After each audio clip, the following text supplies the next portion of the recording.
Okay, the calendar has shifted to April, which means at the end of this month, we will have the NFL draft. And who doesn't love an NFL draft, am I right? Joining us is our draft expert, Luke Easterling. Luke, welcome to the show. Before we get into this quarterback class and all this stuff going on, what are the biggest changes in your mock draft, and what do you see as your top 5 in your mock draft?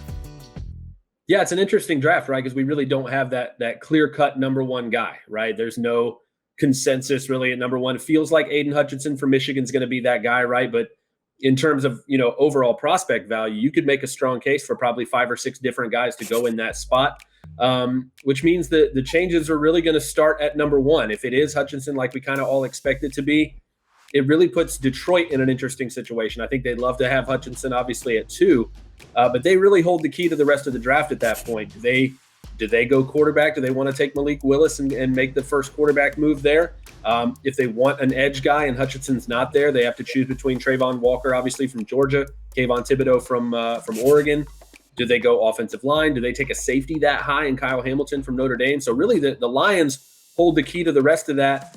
Some other guys that we could see jump into the top 5. Obviously, you got a couple of offensive linemen in Ike Ekwonu from North Carolina State and obviously Evan Neal from Alabama.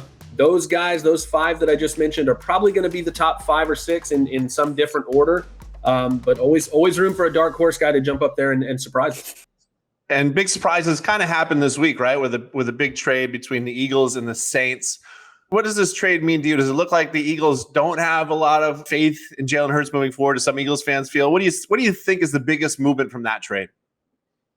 Yeah, I think honestly, this trade this year is more about the Saints than the Eagles. I think the Eagles look at this as an opportunity to build capital for the future drafts, and I think they honestly got a really good deal in terms of all the considerations and the resources that changed hands. I think they made out really well in this deal. If you're the Saints, you have some sort of move in mind, and when you make this type of small move up the board this early in the process, that tells me you're not done yet. I think the Saints are setting the stage for a bigger move up the board. Maybe it's for a quarterback. Usually it's not for anything else, right? If you're going to make a big, bold move up the board, you're trying to put yourself in position to get a quarterback. I know they signed Jameis Winston. They have Andy Dalton as the backup now. But maybe that one of those rookie quarterbacks is enticing enough to the Saints to make them want to jump all the way off the board. If they don't, though, that range that they now have 2 picks in is a great spot to get an offensive tackle to replace Teron Armstead, who they lost in free agency to Miami. It's a great spot to get a really good wide receiver to pair with Michael Thomas, Chris Olave from Ohio State, Drake London from USC, a couple of guys that could be available in that range. So a lot of options now for the Saints this year, but I think the Eagles did really well. Now they still have 2 first-round picks in this year's draft, but set themselves up well for the next few years. Obviously, they can use that to go get a different quarterback if they want next year in a quarterback class we expect to be better than this one. But I really hope they give Jalen Hurts enough time and enough resources, enough of a supporting cast, particularly at wide receiver, to find out if he really can be that guy. The word that keeps coming up in this conversation is quarterbacks. It's the sexy thing going into all these drafts. I mean, offensive tackles are important, rushers are important, end rushers. But we got to talk about quarterbacks. It seems like there's 3 quarterbacks that can go day 1 and 3 quarterbacks that can go in the second round. Do you agree with that? And where do you see your top 6 quarterbacks falling in this draft? Yeah, I mean, even in a class like we said, where we said it's a weak class compared to last year, especially where we had 5 guys go in the top 15 and multiple guys in the top 10, doesn't feel like that this year, but it's still a quarterback-driven league. If you don't have that guy, you have to go find one and get that guy, and it's so important to be able to get a guy on a rookie contract that you might want to take that chance more often than not, even in a class where it might be weaker. So if you see Malik Willis and you see that arm talent, you see that athleticism, you may convince yourself, hey, why can't this guy be Russell Wilson for us? So you go up and get him. You see Kenny Pickett and how productive he was at Pitt and the numbers he was able to put up. If you're not worried about his hand size, then you go up and maybe you get him, and I think he'll be a more effective starter right away maybe than Willis will, even though Willis has a higher ceiling. Those 2 guys I think are the first guys off the board.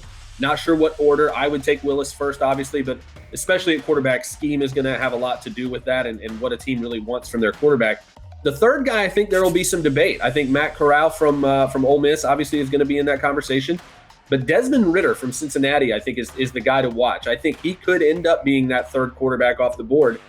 And maybe if the New Orleans Saints stay put at those picks, maybe he's there at one of those mid-first round picks. If he's not, Are the Pittsburgh Steelers taking him at 20? Are they really comfortable with Mitch Trubisky as their starter? Do they go Desmond Ridder at 20? I think he could be the third guy off the board. Corral obviously will be in that conversation. The other two guys that I'll mention, obviously Sam Howell from North Carolina, Carson Strong from Nevada, I think is the consensus number 6 guy. I think he's number 6 for most people, and I think a lot of that has to do with the medicals. He's had some knee injuries in the past. Really not a very mobile guy because of that. The medical evaluations, I wouldn't be surprised if some teams are like, I don't really want to take him at all. Mac, as a Patriots fan, it's great to know that we have Mac Jones in the 6 or 7 Super Bowls he's going to win in his career. Yeah. Well, hey, Andy, I'm so happy you were able to join us on the show this week. I know you got some golf playing in the background, so I appreciate you multitasking for us. I'm sorry. I was watching the golf. Oh, sorry. Yeah. Oh, my God. I got a lot of golf this week. It's been great to be back.